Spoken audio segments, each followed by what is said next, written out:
Liverpool cyangwa se Liverpool bivana n'ingene wewe yita diko James umuntu yitwa Liverpool iri mu kibuga Riyo Ngumuha FC yakigwa na equipe yitwa Newcastle United kuri St James Park ubwo equipe yitwa Liverpool baje kubona amanota agera kuri 3 sha mwifurufumbiri komeye cyane moto wanyuma English Premier League mw'abantu b'Imana yisezo hadapfuye umukozi azopfa umukoresha Ngumuha aka ngumira ngaho mwana yaravye Newcastle ati cece kanze Ngumuha Clovis mbere ko tuvuga ikintu cyose banzondera ifoto ya Ngumuha dusura kuvuga ifoto ya Ngumuha ihari Rio Ngumuha Rokri yakozwe zitatse umugongo nawe yarerewe kwa Chelsea Rokri yakozwe vuye kwa Chelsea academy komeye uri muzo kurondera umukinyi w'umuwinga afise urwego ruyasi y'ubwongo muhazo bari karata Rokri yakozwe vuye kwa Chelsea ihutse ni ifoto ya Ngumuha ex capitaine wa Chelsea wabonye Ngumuha Scholar amubona yamu ex capitaine wa Chelsea John Terry yamumanitse kuri portement umugabo witwa Nick Pope umunsi Liverpool sinyisha ari mwana ndi zero Terry yatanze ubutumwa buvuga ngo this guy is and will be a top player Ngumuha atuye umwana ni kandi azoba Ngumuha iyo Ngumuha yatsinze igitsindo ndaraba na message ya Terry yataginze Romano ati Fabrizio Romano this boy is and will be a top player atuye umusore uyu ni kandi azoba umukinyi w'igihangange acasura taginga ariyo Ngumuha tumwite kirimbuzi turabeshe oya twaba turiko turatwara ibintu mu muvuduko cyane ariko ni fitire kirimbuzi tanguza fitire imbere ni kirimbuzi shadi nasa niya irimbuye uragomba irimbure kangahe umusore uno munsi ugiye kuraba Ngumuha abandi bacu bakubwira aka gasore kitwa gute aka gasore katsinze igitsindo cya kabiri cya Newcastle Osula William Osula bacana baje bakubwira ati William Osula nawe ni baba gabari yo Ngumuha abaye umwana agira kane kuva amateka ya Premier League abaho atsinze atarakwiza imyaka 17 muri Premier League inyuma ya Baruni na ba Milner Ngumuha Gero za 29 ari muso wa gatanu afise 16 jours Liverpool rero azaro bacanye mu St James Park bahavana iteka ry'abagabo ariko mu buryo bwari bwabagoye cyane kuko Gravenberch yasize ku munota 35 ku ipasi ya Gakpo na ikitike ku ipasi ya Gakpo nyene ku munota 46 ako kanya ku munota 45 bongeye ku minota igera kuri 3 Anthony Gordon yarahawe ikarata itukura kuri faute grave yakoreye umugabo witwa Virgil van Dijk ikarata itukura banze guya byasabye ko banze kwifashishwa VAR ariko equipe yitwa Newcastle United mu bukewa bwayo igaruka inyuma equipe yitwa Liverpool bagombora ibitsindo bigera kuri 2 Bruno Guimaraes 57 Tino Livramento na 88 witwa Willy Osula Liverpool bibana amazi pe bireba ubuyi 90 ku minota igera kuri 10 niho Liyo Ngumuha bari bongeye iminota 11 bongeye iminota 11 muri no match yatereka igitsina cya gatatu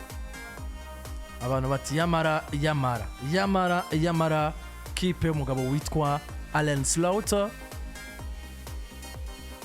icyizere itanga sikirega niko namwe mubibona ikintu ca mbere ku mugabo uzwi izina rya Arne uri uno mugabo je ndashobora gutangura kumukonsidera kuri pressure idasanzwe nk'izi pressure umugabo yitwa Afrika azobamo si ku rwego rumwe kandi sinamenyereza bamwe mugabo dufate profil canke ihangiro bokwiya kuko uno muduvaje Liverpool nemeza ko ari equipe mwakweze kudatwara Ligue des Champions kutagera kuri final yabaye malchance cyane gusumba kuri integuro nziza zotuma bahagera kuriya kuntu Paris Saint-Germain basezereye ni nako rero bari kwisezeranga abaniteze ko bogera kuri final tayindi equipe bahagaritse kuko izi exploit twabonye kuri Gigi Donnarumma izi exploit twabonye akora ku mingino zigiye zikomakomeye musubiza amaso nyuma kuri Alisson Becker kuri Parc des Princes mu kira wa kimwe cy'umunani gishicanye Liverpool itsinda igitsinde kukuza canke mugaruke kuri match retour batsindwa kibe kubusa nabo nyene bakaja kuri zatiro barabona ngo Paris Saint-Germain facteur chance yarabakarifa imbere ya Liverpool ukabona ngo jewe kuri Liverpool na Paris Saint-Germain narabivuze urukino rutarabati iyi niyo match mbona yuzuye 100% senga nishobora gufatira ku bakinyi nibyo botanga ambiance stade n'ibindi bagatandukanywa tout simplement na profil z'abamenyereza zidasa. Navuga ko Arne Slot adakwiriye kumenyereza Liverpool ariko wabona ngo umugabo aswi izina rya Luis Enrique iyo maturité iyo experience aramaze kuyamo kenshi arafisa kana zosomba umugabo yitwa nde Arne Slot. Rero nyuma y'ivyo bye Liverpool babona ko bari bafise equipe imerita ko yatwara Ligue des Champions bakisanga batwaye Premier League bakisanga bafise meilleur joueur meilleur buteur meilleur ibikini meilleur jeune joueur wese yarahari byose bagasanga biri wabo ntaco tuma Liverpool kuri baje bakinya revise mwaka weze mbona ko abo batakaje basubirije neza ahubwo hariho n'izindi nguvu ziyongereje kumbura umenyereza agomba kugwana na integration mu bakinyi bashasha ariko kandi na maturité kuri bamwe novuga ngo atari kirenga agomba kwibaronderamo kuko harabazisanga agomba kuba titire batahora batitire izi zikaba challenge agomba gucamo ariko n'ubundi sinibaza ko iza kuba saison blanche kuri Arne Slot abure Ligue des Champions abure na Premier League dufate mu ibikombe bibiri azosigura abafana ba Liverpool ngo yaguze Vitsi yaguze kitike n'abandi agikeneye ngo atwaye Carabao Cup ngatwaye FA Cup ubona hari umuntu numwe aravuga ko Liverpool yatakaje Community Shield. Liverpool batanguye saison baviza une meilleure saison gusumbyo bavuyemo no kuvuga ngo twatwaye Premier League swate tuyiyongere canke kuri Premier League twongere ko Ligue des Champions ni objectif Liverpool itanguranye. Iyi rero itanguranye ugomba kuyibamo nka pressure kuko deja tuzi yindi migwi izo kwipima kuri Liverpool kuko yari iteguye. Arsenal yari iteguye ivuga ngo Liverpool aturushijiki tuzana umwataka baramukoroka. Chelsea ati nyuma gutwara igikombe cy'isi c'imigwi ubwo bipfira etwe muri champion. Nubwo Manchester City watubona umenga ntibirafata niki ni equipe imaze kumetiriza uburyo Premier League twagwa muri no myaka gusumba izindi. Ubwo rero umwanya yogira comeback kundwi ya 10 ya 15 ikereka izindi ati Premier League twaguko. Bivuze ngo Liverpool ni equipe igomba kudubla inguvu yari vise mwaka weze kuko izindi equipe zifuza kugira inguvu Liverpool yari vise mwaka weze nyuma yo kuba champion. Ibi rero nibibazo mbona kuri Arne Slot. Winji ndani en detail biraboneka. Florian Wirtz ugeza muri kano kanya ntarumva Premier League ati ngomba kwikina uko numukinya asanzwe. Nabonye bagiye batandukanye bamwataka ati ondire un joueur yaguzwe 15 millions. Afise capacity sanzwe kuko no musi Curtis Jones ivyo karatanga urabona ngo il est prêt muri Premier League atanga buri kimwe cyose ntaco tumugereranya na Wirtz mwizi nkino zibiri. Nubwo Wirtz ari umukinyi mukuru gusumba Curtis Jones mugabo bivuze ngo umumenyereza ugeze ubacagwana niki ngomba kwereka Liverpool Wirtz wa 50 millions niki umumenyereza agomba kugwana naco. Umumenyereza inje Frimpong acagira ikibazo cy'imvune ariko nawe yagize ikibazo cy'imvune eske ari kugwego Trent atwireka ko kugira ngo yicarike Conor Bradley wo guherayo raba difficulté kerkeza uranazo mu madiwere yose kerkeza bikora mugora mu marokri yose equipe ya Liverpool umwe mu bantu niburi ariko aragerageza kwiadapta facilement ni gwekitike izo nguvu yo gabari niyo karakter yo kumva ngo jewe naje ku top scorer kandi ngomba kubisinda ukumva ngo ari karabikorera wanashaka ivyahugo physiquement ntarahagarara neza nk'abandi bataka mugabo n'umusore azingo umunimero 9 kina kuno bitandukanye n'ivyo Florian Wirtz ariko arakatanga mu minsi yiwe ya mbere kuko je no munsi kumbwira ngo Florian Wirtz ni mwiza gusumba Curtis Jones chansubiza ubwenge inyuma nkiyumvira cakino nakubwira kare umukinyi kugira abe mwiza ni tala plus umwanya habwa kugira prove yo tara yuko Real Mari yukuri Curtis no munsi yabaye muri challenge zikomeye ku mugabo witwa Jurgen Klopp ndibuka aduga yaduza sanga ba Jordan Anderson bagihari yaduza sanga ba Wijnaldum bagihari ba Fabinho bagihari ya mediane yaho hambere nta mwanya yari kubona baca bagira rimwe Jurgen Klopp acakora recruitment n'ubundi vuga ngo niyo kwigwana ko vyanke bikunda Sobo McAllister Ryan Gravenberch and Wataru aho n'ubundi Dominic akakana ka Curtis Jones nta mwanya kari kwisangamo mugabo buri munsi yo gahawe umwanya kaga prove ko aragakinyi gakuru hamwe ico gi Leverkusen yari kwirazuka izo n'umugabo witwa Xabi Alonso acategura abakinya afise acasanga umwana nawe ari talent witwa Jamal Musiala bica birakunda nako plutôt Florian Wirtz bica birakunda mugabo ntibivuze ngo Florian Wirtz vyakunze kubera arengeye niveau y'umugabo witwa Curtis Jones ahubwo vyakunze kubera we yabaye ahantu ahabwa umwanya agaca prove ivyo ashaka gutanga rero umunsi ndaraba muri ekipe ya Liverpool Arne Slot ku mugoroba weje ikintu kimwe yakoze kiri mu bintu nahora niyumvira nkavuga ngo iki nanje mbaye nk'umumenyereza Liverpool no kigerageza ni karite nabona mu mugabo witwa Dominic Sobo nk'izo nabona muri Trent Alexander-Arnold avuga ati umunsi umwe nogerageje Soboslai kuri kabiri. Sobo nta kintu na kimwe ndamwagiriza match ya TN impeccable ku nimero 2 umusore anyaruka umusore wanashaka garuka kudefanda gusumba ivyo Trent yakora ariko ibo vyubakirako ni wo vyubakirako mugabo ara absence ya Frimpong ukanavyizera by the way vyo gufasha canke mu gihe udavize Frimpong na Conor Bradley erega nkono muzi jandi yumvira nk'impamvu yicaritse Bradley wo guherayo muri runo rukino rwa Newcastle nkayo Bradley bigaragara ngo yarabuze confiance menyeza ariko agenda asubira inyuma nayo peut-être bivaye niyo manque de confiance umumenyereza yitwa Arne Slot afise squad nziza mugabo ivyemeza akora buri munsi binyereka ngo iriyo range uzo kwita mu kaga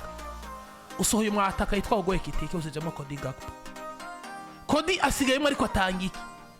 mu gihe uzanye Federico Chiesa ukacuhenda Chiesa ngo akina nko mu nimero 9 Chiesa nta kintu kimwe yo guharika kina fone kuba ari uko kwirukanganye ngo nati nuruyuki mugabo ku nimero 9 Chiesa nta kintu kimwe ari gutanga vyakabaye ngombwa yuko umwanya wasohotse mu Kitike wari gusohokamo Gakpo Chiesa kinjirira ubavu hanyuma uwundi mwanya ugiye kuraba jewe umugabo witwa Arne Slot ndamwagiriza ko yahaye umwanya urengeye Florian Wirtz yakagomvye gukina kuko deuxième partie Newcastle bapfuye kugaruka bavuye muri mita 20 secondes après ya deuxième partie tanguye Liverpool mugabo witwa Ogoye Kitike babonye igitsinda tukama tubona noneho umengo Newcastle biyibanya amazi mugabo baca barivyukiranya batangura gutembereza baro batangura gusumagiza Liverpool badakwiye mu gice ca mbere uyu mwana yari yamaze kuba bavamwo akagahungu kasigaye kabatakira Anthony Gordon akazi gakomeye katanzwe n'umwana yitwa Anthony Eranga ku mugabo witwa Milos Kerkeze akazi katanzwe hagati mu kibuga na Bruno Guimaraes Newcastle wanashaka itakaza Sandro Tonali itakaza Linton itakaza Fabian Schär bagize ikibazo c'imvune mugabo baje kuba binjira Lewis Mili uyu mwana yaciye atsinda igitsindo ca kabiri Malik Thiaw bazana Osula bazanye Malik Thiaw bazana Lewis Yare ku nimero 2 ku nimero 3 Tino Livramento achaje ubamva ukabona ngo remplacement bo bakoze nizije kurangiza Liverpool Bruno Guimaraes bagomba cyo kandi badakwiye by the way umwana yitwa William Osura aheze igitsinda ku mwanya muto cyane vy'abakunzi ba Liverpool baza gutungwa n'umwanya watakaye ari gituma tugomba kujajinga Liverpool cyane nuko biragoye kwitega inyubako nziza za Newcastle kugira ngo itsinde Liverpool ikintu hanini gituma Newcastle itsinda Liverpool cyangwa ironka inota kuri Liverpool nuko Newcastle ba decisive karukira nka finale mu gihe Liverpool ndazi ngo Liverpool capable yo kumenya inyubako zinyemeza ngo bazotsinda Newcastle kubera bayisumba ni equipe zawe muri philosophy zibiri zigize gute zitandukanye cyo mu match abakomereye bari St James Park nakigarutse ko cyane ndiko ndavuga match navuga ngo uzorabe St James Park uburyo bimeze equipe ya Newcastle abaje batama bakorokanye jezi zo kuri baranshira zo kuba legende ibiriya ni message ikomeye cyane umukinyi yunamuye amaso akaraba mu bafana avuga ati kweri ko umuntu atazanye jezi turiko turakinisha no muntu nuko atamahera fizi ahubwo yashatse kuma information gukina Newcastle biravuze ko mu mateka ya Premier League na cyane cyane kuri St James Park ivyo kabe source de motivation kuri equipe ya Newcastle itita kuba yaronse karati tukure vuga ngo this is English Premier League izo ze ni challenge umumenyereza mushasha cyangwa umumenyereza ari muri equipe yama exigence manini ugomba guhura nazo nico gituma ronga rukwa kuri Arne Slot nkavuga ngo sezo ya mbere yaramuhiriye nyuma yo gufata ivyemezo bimwe vyiza vyatumye bikunda ariko kandi les amudavise equipe irimo abakinyi bari matire bazi ico gukora mu gihe we vyakwangiye umumenyereza biragoye ko muri English Premier League uhaba buriya kwitwa ko ari umumenyereza yatunze umukinyi nubwo akiri nawe mushasha atamyaka myinshi aramara mugabo afise maturité ni Alex McAllister ugatunga umukinyi afise maturité nk'iya Mohamed Salah ugatunga umukinyi yatunze muri Fazale afise maturité nk'iya Luis Diaz ya Marulanda McAllister yagomba kugira maturité kuko yinje avuye kwa Brighton ariko akinira equipe nationale asanzwe amenyereye Premier League kandi amaze kuba n'umugabo yisanga muri equipe nationale ya Argentine itwaye igikombe akatumwako mugabo no munsi je ndakubwiye akazi ka Arne Slot kari mu kangaratete bivanye n'ivyemeza afata deuxième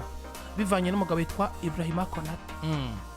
nimba hari umukinyi jewe namaze gukura ku mutima nkabana ngo urwego rwa rwarasubiye inyuma Liverpool bakwiye kwiga izindi plan oya nibinzize gay ni Ibrahima Konate ahubwo Real Madrid itevye no kuza gutora ivyayi gatwara kazovuga ko atevye gutora Hazard match ni wayikoze izindi match ntazigeze neza mugabo no munsi ugiye kuraba ivyemezo vya Ibrahima Konate afata birimo mekanisme nyinshi kandi ni umwe mu badefenseur wabonye umupira yatakaje ugapapurwa n'umusore yitwa Sandro Tonali usigarura bimwe mu adversaire agiye ntanyaruka hari n'imipira myinshi ariko Virgil van Dijk ntanyaruka bisiguye ngo mu gihe hazoba habaye erreur defensive Ibrahima Konate Van Dijk butabaye bwa bwenge bwinshi bwo kuba uwa mbere ku mupira buri munsi nta kintu na kimwe ari buvune nyuma yo kurekura kwanza bahaye amahirwe Giovanni Leoni kano karabakuye kwa Parma Giovanni Leoni kumugerageza nawe nyene byari umwana avuye muri Parma mba numva umengo gukina n'amaklebe makuru hariho byinshi utaramenya sesa amafaranga agenda muzane Makenga mugabo nawe nyene n'umudefenseur w'umwirabura umwe mu bakunzi wa Manchester Konate mu bikuye ko irabura oya si kubera yirabura ariko hari umwe mu bakunzi ba Manchester City yigeze kumbwira ati abadefenseur birabura Gay si mwiza ariko Gay bo ni mwiza erega na Konate yari mwiza kwa Leipzig erega no Konate jene bro ugumanye Konate wondi sinoba mpamvye kubera Konate muri Liverpool niko sa sinoba mpamvye kubera iki absence y'uwundi kubera no kwizera Gomez mugabo no munsi none urabona nk'umuntu yifitiye kutiromero urabona nk'umuntu yifitiye kutiromero na Van de Ven muri Axe Central ndakumva ikizere ko Konate tarata oya muri rusangi Landry ikizere nikege gutaka muri Konate ahubwo ikizere tugomba kwiba muri Konate bivaye na capacity mumenyereza twereka buriya na Jesus yo mwakweze nemera ko nubwo yatwaye igikombe Arne Slot hariyo challenge nagomba kumupimira ko ntamupimiye ko byose tuvyemeranye hari imigwi myinshi itamuhaye iyo challenge kugira ngo tubone ngo yatwaye igikombe hari cyarushije Arteta hari cyarushije Maresca n'abandi uno mwaka Premier League yubatse atanguye sezo tubona ngo kuko deja wibuke match ya Bournemouth yatsinze ibitsindo bibiri baraza bagira comeback aza kubatsinda ibindi bibiri biba bine kuri ibi nuno muzi yazinze ibitsindo bibiri barabigombora sinzi kwi equipe iri ameze yo gukora ibi ikabikora Bournemouth ikabikora Newcastle tukazobikorera na Arsenal na Liverpool na Chelsea tugitega magrande birumvikana ko turavye equipe ya Liverpool mwakwezi menga hari iyo facilité no magrande voir iyo facilité yo gutsinda tugwi duto kabona ngo bararengana rero naje ndemeza ko Arne Slot uyu mwaka ndawumuteze ndamwitega ko anashiba nkuko je no kwemeza ngo nivyo twaye igikombe ni vyiza ariko biriya bintu bizomwongereza pressure kuko yijeje abakunzi bari bavuga rumenyereza akomeye abahaye igikombe equipe imuguriye abandi bakinyi asabwa kwa managing agasabwa umusaruro urenge yo yagize mwakwezi peut-être ubure mugabo ubura avec les facts zimwe na zimwe ziboneka ngo naka yariteguye kundusha canke yandushije ibi nibi atavye kuko nkaya n'amayerera ari repetitif ariko ari muri equipe ya Liverpool ama remplacement gestion y'abakinyi yabuze uko abigenza ni Chiesa ni Salah ninde uno munsi ni Gravenberch nivyo arabuze Macalister yagize akabazo k'imvune nivyo urabuze abagiye batandukanye aba Jeremy Frimpong ariko niba baba bahari n'ubundi afise squad yuzuye Arne Slot tumwitege uno munsi niyo mumenyereza ari sage arakwiye kuvana mu kintu cyitwa gupendereye ikintu cyo kujyama kuvuga ku kamwana wa mama uno munsi arakwiye kumenya ngo singifise Luis Diaz naraguze umwataka Federico Chiesa nagapfa umwanya hama ivyo mu winga agomba gutanga nuzoprefera uzobishobora nuzopprefera gukinisha uno muzoza kwisanga ufise winga nziza yaje gusubirira Diaz kuko aka gasore ka Federico Chiesa mu gihe katari mu bibazo vy'imvune ni kamwe mu basore banyaruka bacenga wanashaka banatsinda mugabo n'umunsi nibisaba kugira mu winga atunzwe no gutsinda gusumba gukina mu gihe ufise Mohamed Salah kumarira mu ivyo bitsinda wibuke kare wo kunda kubivuga buri iyo Milos Kerkeze mbona nawe nyina kirika rirondeza kumwasosia ko Chiesa iriya kurare yabo yishize mu kaga nivyo Gakpo na hatoshaka agatanga ivyo Luis Diaz yatanga mugabo Gakpo amaze kugira iyo maturité aramenye equipe kandi Gakpo ni gwiza ashobora kugaruka no muri mediane kugira amakuvertire ashobora kuzibira ashobora kudugana umupira ro protéger neza erega n'uyu Milosi ntarakonveka abantu ko agomba gukina mu mwanya wa Andy Robertson